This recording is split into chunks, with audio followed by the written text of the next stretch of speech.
এলাকায় পানীয় জলের সমস্যা, নিয়মিত পরিষ্কার পরিচ্ছন্ন হয় না এলাকার ড্রেন থেকে আবর্জনার ভ্যান। এলাকায় বাড়ছে মশার উপদ্রব। সম্প্রতি ডেঙ্গু আক্রান্ত হয়ে মৃত্যু হয়েছে এলাকার বছর 12 এক শিশুর। দীর্ঘদিন ধরে সমস্যার কথা ওয়ার্ড কাউন্সিলরকে জানিয়েও হয়নি কোনো লাভ। প্রতিবাদে মেদিনীপুর পৌরসভার 14 নম্বর ওয়ার্ডের মিয়া বাজার তালপুকুর এলাকায় রাস্তা অবরোধ করে বিক্ষোভ এলাকাবাসীর। এলাকার মানুষদের অভিযোগ, সকাল থেকে নেই পানীয় জল। সারাদিন কেটে গেলেও কাউন্সিলর বা পৌরসভার তরফে পাঠানো হয়নি জলের ট্যাঙ্ক। এছাড়াও এলাকার নর্দমা ও আবর্জনার ভ্যান পরিষ্কার হয় 15 দিন অন্তর, যার ফলে এলাকায় বাড়ছে রোগের জ্বালা। দুদিন আগে ডেঙ্গুতে মারা গেছে এক শিশু। তারপরেও এলাকায় দেখা নেই কাউন্সিলরের। খবর পেয়ে ঘটনাস্থলে পৌঁছায় মেদিনীপুর পৌরসভার পৌর প্রধান সৌমেন খান। এলাকাবাসীর বিক্ষোভের মুখে পড়েন। সমস্যার কথা শুনে আশ্বাস দেন আগামীকাল থেকে ওই এলাকায় আরেকটি নতুন করে সাবমার্শালের কাজ আরম্ভ হবে। প্রায় 3 ঘন্টা অবরোধের পর চেয়ারম্যানের আশ্বাসে অবরোধ তুলে নেন এলাকাবাসী। মেদিনীপুর থেকে শেখ ওয়ারিসের রিপোর্ট, বিগ নিউজ। তালপুকুর এত বড় একটা পাড়া, এত কয়েক হাজার মানুষের বসতি এই পাড়াটা, কয়েক হাজার মানুষের বসতি। আপনারা সব জায়গায় বিভিন্ন জায়গায় ঘুরে দেখুন, রাস্তার লেভেলে জলের কল আজ পর্যন্ত আছে কোনো জায়গায়? এইখানে আছে আমাদের রাস্তার লেভেলে জলের কল, পাইপ ঢুকিয়ে মেয়েরা জল নেই, আমাদের মা বোনেরা পাইপ ঢুকিয়ে জল নেই, যেখানে প্রচুরই কষ্ট। এখানে ড্রেনে জলও ঢুকছে কলটার মধ্যে, নোংরা আবর্জনা দিচ্ছে, ওই জল খেয়ে ইনফেকশন হচ্ছে আমাদের মা বোনেদের, আমাদের ইনফেকশন হচ্ছে শরীরের মধ্যে প্রচুর জলের ওষুধে। এখন অব্দি যে ডাস্টবিন আছে, ডাস্টবিন যে আছে, ডাস্টবিন পরিষ্কার হয় 15 দিন 20 দিন ছাড়া, একবার পরিষ্কার হয়, তারপরে পুরো পরিষ্কার করে নিয়ে যায় না ডাস্টবিনটা। ওই ডাস্টবিনের জলটা পুরো পুকুরের মধ্যে যাচ্ছে, ওই পুকুরের জলে আমরা চান করছি মাঝে মধ্যে, আমাদের কাপড় চোপড় ধোয়াচ্ছে, আমাদের এই জীবাণু ইনফেকশন তৈরি হচ্ছে শরীরের মধ্যে। ড্রেনের জল এখন অব্দি ড্রেনটা এমন ভাবে তৈরি করা আছে, ড্রেনের জল গড়িয়ে যায় না, ড্রেনের জল কোন সময় গড়িয়ে যায় না, ড্রেনের জল ড্রেনেই থাকে। ওটাকে সপ্তাহে 15 দিন ছাড়া আছে, ড্রেনের জলটাকে পরিষ্কার করতে করে ওরা, নোংরাটাকে তুলে নিয়ে ড্রেন ভর্তি হয়ে যায়। কাউন্সিলর আমাদের আসেই না, মাঝে মধ্যে আসে কাউন্সিলর, যখন মাসের মধ্যে যখন আসে কাউন্সিলর যখন আমাদের আসেই না, কোনো বিষয়ে কোনো কিছুতে আসে না। আমাদের এই নোংরা জলকে, আমাদের কিছুদিন আগে একটা বাচ্চা মারা গেছে, এই কালকেই মারা গেল, আর কিছু মানে ডেঙ্গুতে মারা গেল। ড্রেনে তো জল যাচ্ছে না, যখন ওই ডেঙ্গুতে মশা তৈরি হচ্ছে, ওখান থেকে আমাদের মা বোনের আমাদেরকেও কামড়াচ্ছে, ইনফেকশন হচ্ছে। এখন তো সব জায়গায় এই বর্ষার বৃষ্টির জলে ডেঙ্গু মশা ম্যালেরিয়া হচ্ছে। এখন এখানে কাউন্সিলর আসেই না, দেখেই না। একটা সপ্তাহে ব্লিচিং এর দরকার, ড্রেন গুলো ব্লিচিং দিতে প্রয়োজন পড়ে, একটা ব্লিচিং দেয় না, এখানে ব্লিচিং দেওয়া হয় না।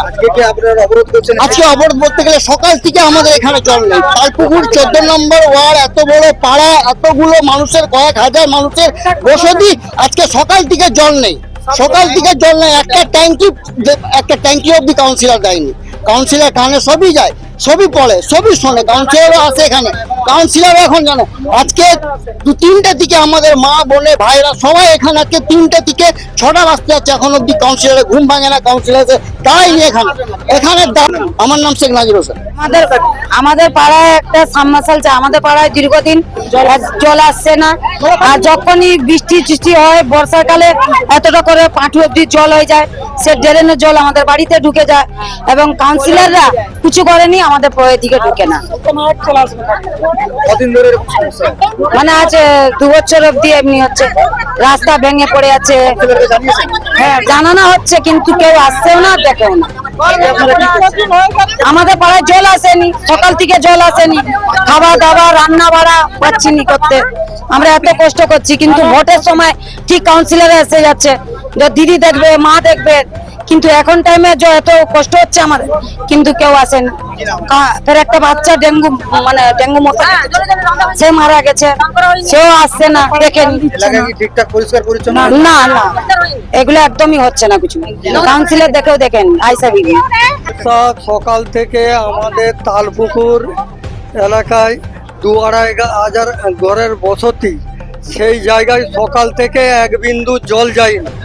বললো কলটি খারাপ, আবার কল যে খারাপ হয়েছে তার জন্য কাজ করাতে ছিলেন, এসে দেখা যাচ্ছে যে পাইপ লাইনটি ওদিকে ছিল সেটি ঘুরিয়ে দিচ্ছে উল্টা দিকে। তাহলে জলের জন্য আমরা তড়পাচ্ছি, একটা কোনো ট্যাঙ্কার নেই, কোনো কিছু নেই, কোনো ব্যবস্থা নেই, এবং দেখা পর্যন্ত কাউন্সিলর করতে আসেননি। আবার উপরন্ত ট্যাঙ্কির থেকে যে পাইপ লাইনটি আমাদের তালপুকুরের দিকে গিয়েছিল সেই পাইপ লাইনটি উল্টা দিকে গড়িয়ে দেওয়া হচ্ছে। তার মানে কি আমরা কি অপরাধ করেছি যে জল পাবো না, রাস্তার কাজ হবে না, এবং কোনো দেখাশোনা নেই, কোনো জিজ্ঞাসা পর্যন্ত নেই। তা আমরা সকাল থেকে কি খেয়ে থাকবো? 4 ওয়ার্ডের কাউন্সিলর এই জন্য আমরা গঠিত করেছি আপনাকে। হ্যাঁ, এবং ডেঙ্গু মশা কামড়ে কাচ্চা মরা গেছে, আর আর তার উপরে ঘাট নোংরা হয়ে পড়ে আছে, ড্রেনগুলি ভালো করে পরিষ্কার হচ্ছে না। এই সব দেখা শোনার জন্যই তো কাউন্সিলর রাখা, সেই কাজগুলি যে হচ্ছে না, তার জন্য আমরা দীর্ঘদিন থেকে এইভাবে কষ্ট পাচ্ছি, সহ্য করছিলাম। আজ হঠাৎ করে পাইপ লাইন ঘোরানোর জন্য আমাদের এই আন্দোলন। আমার নাম শেখ ইউসুফ আলী।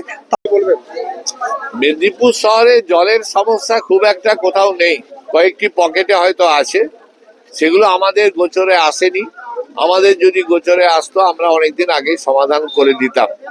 আজকে আমরা খবর পেয়েছি, সাথে সাথে আমি জল দপ্তরের যারা ইঞ্জিনিয়ার তাদেরকে নিয়ে এসেছি, আমার ওয়ার্ড কাউন্সিলর আমাদের মোজাম্মেল হোসেনকে ডেকেছি, আব্দুল ওয়াহেদ আছে, আমরা বেড়াবাবু আছে। আমরা কালকে থেকেই এখানে একটা ডিপ টুয়েল নতুন করে তালপুকুরের এরিয়াতে যে জলের সমস্যা সেটা আমরা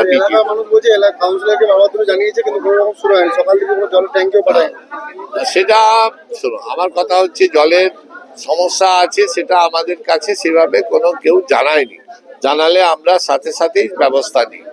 বললাম তো মেদিনীপুর শহরে জলের সমস্যা কোথাও খুব একটা নেই, দু একটা পকেটে হয়তো থাকতে পারে, সেগুলো আমাদের কাছে খবর এলেই আমরা সঙ্গে সঙ্গে ব্যবস্থা নিই। আজকে যদি সকালবেলায় আমরা জানতাম তাহলে 2 গাড়ি জল এখানে পাঠিয়ে দিয়ে, এবং এখানে একটা ডিপ টুয়েল খারাপ হয়ে গেছে, যার জন্য এই সমস্যাটা লিক হয়ে জল সমস্ত বেরিয়ে যাচ্ছে। সেইটা কাজ শুরু হয়েছে, কালকে ওটা ঠিক হয়ে যাবে, আর 7 দিনের মধ্যে নতুন ডিপ টুয়েল ওই এরিয়া একটা তৈরি করে দেবো। বাচ্চা মারা গেছে, ডেঙ্গুতে এলাকায় অনেক পুকুর রয়েছে এবং নর্দমা নিয়মিত পরিষ্কার হচ্ছে না, পরিষ্কার আমাদের এখানে প্রতিনিয়ত ডেঙ্গু কর্মীরা যায়, সার্ভে করে, বলে যে কোনো বাচ্চা মারা যাওয়া আমাদের কাছে খুবই দুঃখজনক, যে পরিবারের ছেলেটি আজকে মারা গেছে। এখন আমরা তো কেউ ফিরিয়ে দিতে পারবো না, কিন্তু মানুষকে সচেতন হতে হবে। তার বাড়িতে জ্বর হয়েছে, আমাদের কর্মীরা গেছে কিন্তু লুকিয়ে রেখেছে, জ্বর হয়নি।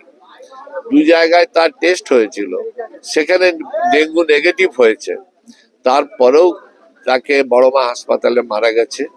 এই ঘটনায় আমরা প্রত্যেকেই দুঃখিত এবং আর মর্মাহত, এবং যাতে আর কারো বাড়িতে না হয় আমাদের সবাইকে সচেতন হতে হবে। একটু আমাদেরকে জানাতে হবে, আমাদের বলতে হবে। আমরা তো সব সময় কাজ করছি, আমাদের কর্মীরা, মেয়েরা।